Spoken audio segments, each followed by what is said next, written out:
अस्सलाम वालेकुम एवरीवन, मैं इम्तियाज और आप सभी देख रहे हैं A1 एजुकेशन 2.0 पर आप सभी का स्वागत और खैर मकदम करता हूं कि आप सभी स्वस्थ और मस्त होंगे। अगर आप इस चैनल पर नए हो तो चैनल को सब्सक्राइब और वीडियो को लाइक करना ना भूले। सुप्रीम कोर्ट का नया निर्देश, आधार कार्ड या वोटर आईडी दोनों गलत हैं तो अब इन तीन तरह से सही होगा, सिर्फ एक दस्तावेज से। जी बिल्कुल, आप सही सुन रहे। अगर आपका आधार कार्ड या वोटर आईडी गलत है तो आपको घबराना नहीं है, बल्कि आप इस वीडियो को पूरी तरीके से देखना है। आपको सारी प्रक्रियाएं मैं बताने वाला हूं, आपको कैसे सुधार कराना है और आपको एक दस्तावेज से, आप मात्र एक दस्तावेज से आप अपने दोनों आईडी को सुधार करा सकते हैं। यहाँ पे साफ साफ लिखा गया है कि आने वाले साल में, यानी जब एसआईआर की प्रक्रिया हो जाएगी और जब भी एनआरसी लागू होती है, नेशनल रजिस्ट्रेशन सिटीजन, तो आपके जो आइडेंटिटी और नागरिकता प्रूफ के लिए जो दस्तावेज मानी गई है वो आपकी वोटर आईडी, जन्म प्रमाण पत्र को ही माना जाएगा। इसीलिए आपको वोटर आईडी और आधार कार्ड पे नाम को एक होना चाहिए। अगर आपका नाम एक दूसरे पर मिसमैनेज है, यानी आपके आधार पे कुछ डीओबी है और आपके वोटर आईडी पे कुछ डीओबी है, तो आपके अलग अलग होने से आपके दस्तावेज को रद्द कर दिया जाएगा।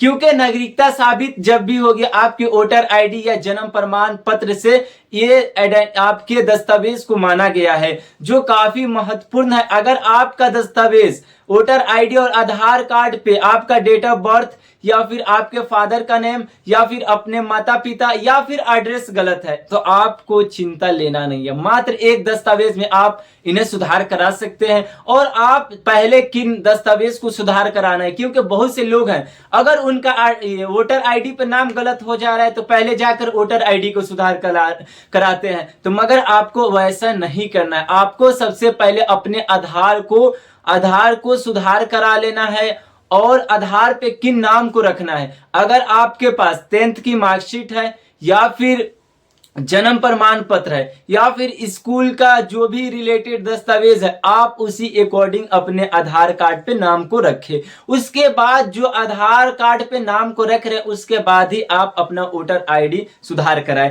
यहाँ पे साफ साफ लिखा गया है कि आधार कार्ड और वोटर आईडी में same name, date of birth होना चाहिए, सेम एड्रेस होना चाहिए, सेम फादर नेम होना चाहिए। अगर आपके आधार पे कुछ और है नाम और आपके ये आईडी, आधार कार्ड और वोटर आईडी पे कुछ अलग है, स्पेलिंग का भी अलग फर्क है, तो आपके रद्द कर दिया जाएगा। और क्योंकि आने वाले वक्त में एनआरसी की लागू की जाएगी और आपके नेशनल रजिस्ट्री सिटीजन को आपके जो एनआरसी की प्रक्रिया में दस्तावेज को मांगा जाएगा, आपका महत्वपूर्ण जो दस्तावेज होगी वो है आपका वोटर आईडी।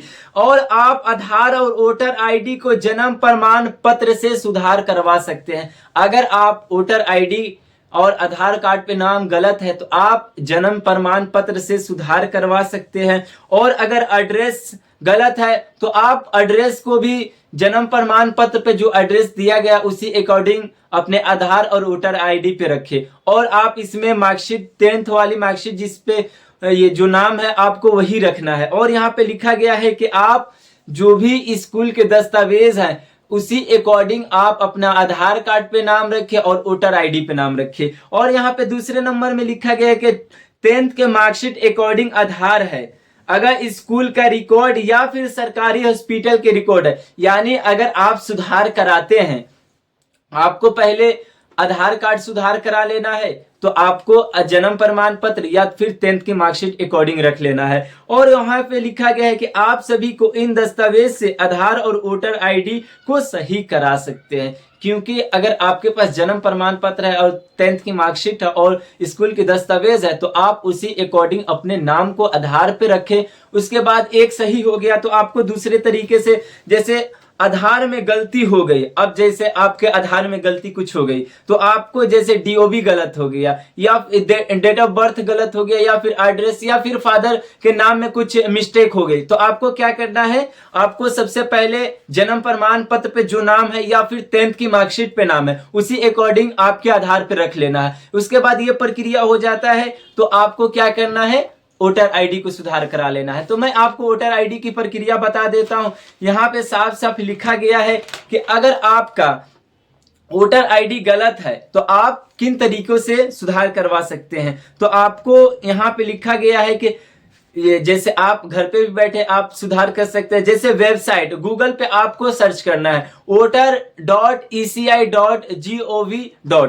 आपको सर्च कर लेना और वहां पे ये जो भी पेज खुल के आएगा वहां पे फॉर्म 678 तो आपको अप्लाई करना है फॉर्म 8 को। और आपको ये अप्लाई करने के बाद आपको कौन कौन से डॉक्यूमेंट अपलोड करना है। तो यहाँ पे लिखा गया है कि आपको डॉक्यूमेंट आधार कार्ड, यानी आप तो आधार कार्ड सुधार करा लिए तो आधार आप अपलोड कर सकते हैं, और आप जन्म प्रमाण पत्र और यहाँ पे 10th की मार्कशीट आप अपलोड कर सकते हैं। और मात्र 20 से 25 दिन के अंदर आपका सुधार होकर आ जाएगा। और अगर दोनों गलत है तो पहले आपको किन्हें सुधार कराना है। अगर मान लीजिए आपका दोनों गलत है, जैसे आधार भी गलत है और आपका वोटर आईडी, तो सबसे पहले आपको आईडी कौन सी, आधार आईडी को सुधार करा लेना है। जैसे आधार का आईडी को सुधार कराते हैं उसके पास जो आईडी पे नाम है, आधार आईडी पे नाम है, वही वोटर लिस्ट पे आपको नाम को रख लेना है। उसके बाद मात्र 20 से 25 दिन के अंदर आपका वोटर आईडी बनके तैयार हो जाएगा। क्योंकि आने वाले वक्त में सबसे महत्वपूर्ण दस्तावेज है जो वोटर आईडी को माना गया है। तो इसीलिए आप इन गलतियों को ना करें और आप जल्द से जल्द इन दस्तावेजों को सुधार करा ले। ऐसे आपके आइडेंटिटी प्रूफ के लिए आधार कार्ड है और नागरिकता के लिए वोटर आईडी को माना जाएगा। इसीलिए वक्त रहते हुए आप जल्द से जल्द सुधार करा ले। अगर वीडियो अच्छी लगे तो दूसरों तक शेयर करें और चैनल को सब्सक्राइब करना ना भूले। धन्यवाद।